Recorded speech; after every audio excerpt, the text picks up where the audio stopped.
What's up guys, Ghost here, and today I have a call-out guide for one of the new maps in Modern Warfare, Shoot House. So we'll go over the call-outs for all the different areas, the major power positions, and lines of sight, special angles, and all that good stuff. So starting off here, we have the Alpha Gate. This area is pretty simple, and it's symmetrical on the other side. So you've got these 4 sandbags here, probably the best place to call in care packages and those sorts of things. And then coming over here, we have this bench, which allows you to look down the middle of the map. Just beware, there is another bench like this at the other end where people can easily be sniping over there. So if you're running like an SMG like I have at the moment, I wouldn't really recommend sniping over there.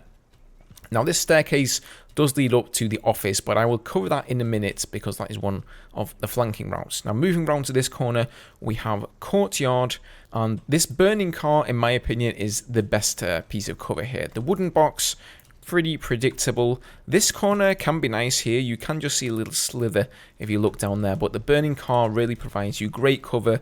You can snipe through the windows here, and if I come around to this side, you can see what I mean. If you're coming around here, you're mainly checking that corner there, around that concrete block, checking the wooden box. You're not checking as much through the windows of the car here, so that's always my favorite line to hold. Okay, into the next area, and this is Junkyard. Now, Junkyard, again, has more of these cars, great pieces of cover to hide behind. However, a lot of people choose this one here. Some people choose this one, and the problem with those is that you're very open to getting flanked through the middle here. So the angle I like to choose is to crouch by the side of this car, because people coming through mid aren't going to see you. You can easily pick them off, even if they go down this route here behind this wooden tower, and you can easily get people coming through through this angle here. You can even move over and take them down as they come through the window of this car here. So this is the best angle to hold. You can also go directly behind this car if you like, pop up and get people there, pop up and get people coming from mid. Now, as I did mention, you can go behind this wooden tower. That's usually the best route to take. If you're coming around this wall, you probably want to just slide in there, and if you're in the shadow here, it's quite hard for people to see you, so you can take that angle, snipe some people down mid. Now, moving on round, we have Shantytown.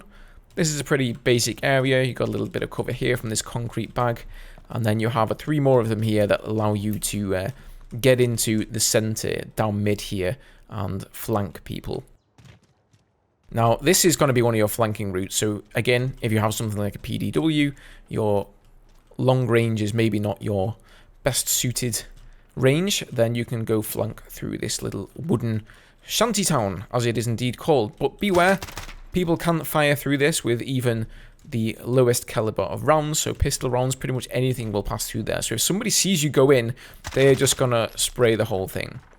These, however, these water barrels, they are completely solid, so another great piece of cover to hide behind, and this is also where one of the headquarters points spawns. So moving on round, we have the opposite end, and this one, as you might have guessed, is called Bravo Gate, and this is where the C flag spawns. So, no, sorry, this is where the A flag spawns, I believe. I think you have C flag where we started out on Alpha Gate. Again, another one of these benches and a concrete wall here that you can use to snipe down mid. Now this area is called Back Alley. Not really sure why. Doesn't seem like much of a back alley to me. But there's not much going on here. There's one piece of cover, this strange concrete block formation. If you come on this corner, you can get people coming around that side of the container, but you can't really take this angle. You see, if you lock on here, you can't see that properly, so that's not the best angle. I prefer this one, to be honest, if you want to hold this position here, or, just coming around here, and then you can get people in the window up in the office there. Now, moving on, we have containers, for obvious reasons.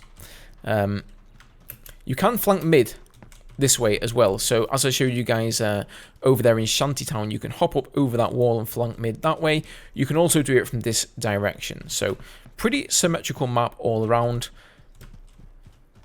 And if we come up here into mid, this is where the final flag will be. So the B flag will be, I believe it's right here, I think. Either one of those sides, not exactly sure. I think it's this one here.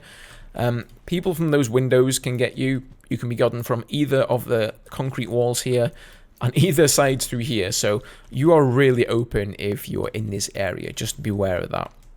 And now coming around here, we have this area known as Forklift. Again, for obvious reasons, wouldn't really take cover behind the forklift because you can't really look any more than that. But these wooden boxes are okay. But all in all, this piece of cover mainly just serves to block line of sight between people coming through this walkway, this passage here, and people defending here. If you are coming to either Bravo or Alpha Gate, I would strongly recommend hugging the inner wall here and peeking this way, because first of all, there will more often than not be somebody up on the bench here, and it's also very easy to kill people who are behind that box there or the concrete block. You know, if you're coming around this way and you're going to be checking lines of sight behind here, maybe people coming through mid, the staircase, people up on the bench, you're maybe not so much going to be thinking about this head glitch down the other end there. So that has been a great place, in my opinion, to pick people off. Now, we've covered all of the outer routes and the middle. Let's go over some of the more flanking routes. So this area under here, just to go over that quickly, is called Underpass. I will include the map down below in the description if you guys want to check that out for yourself. It's one that I made with Infinity Ward's name, so I'll put all the names on the map there. Now coming in here, this whole area, by the way, this whole flanking route is called Office.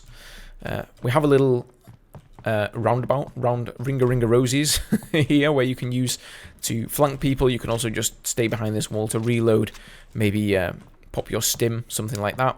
And then you get to these windows. These windows are great for holding this angle and also supporting the B flag. You can get people coming from this direction, from the Junkyard, and you can also get people coming down mid.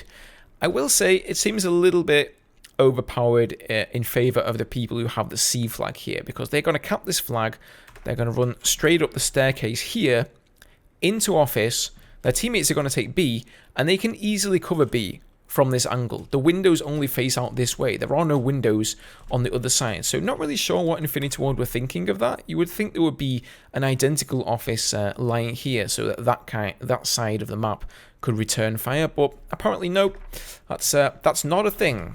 Alright guys, so that's pretty much all of the angles I wanted to show you in this video. I didn't cover absolutely all of them, as there are just so many in this game, as I'm sure you guys know, but those are some of the more common ones where you can expect people to be hiding behind. But of course, the best way to learn the map, honestly, is just to play it. There is a 24/7 shoot house playlist that you can select, and I'd really recommend drilling that for a while, because practice really does make perfect, and even though looking at maps and doing a bit of a walk around is good, you can never substitute that out for good, solid practice. But hopefully, next time you guys hear some of those callouts, you'll know just where those enemies are lurking. So I hope you guys learned something new today. I will be ever so grateful if you left a like down below if you found this video useful. I'll leave the map down in the description as promised, so you guys can check that out for yourselves. Also, let me know if you'd be interested in seeing this kind of guide for the other maps in Modern Warfare. Thanks for watching guys, take care, and I'll see you all in the next one. Cheers.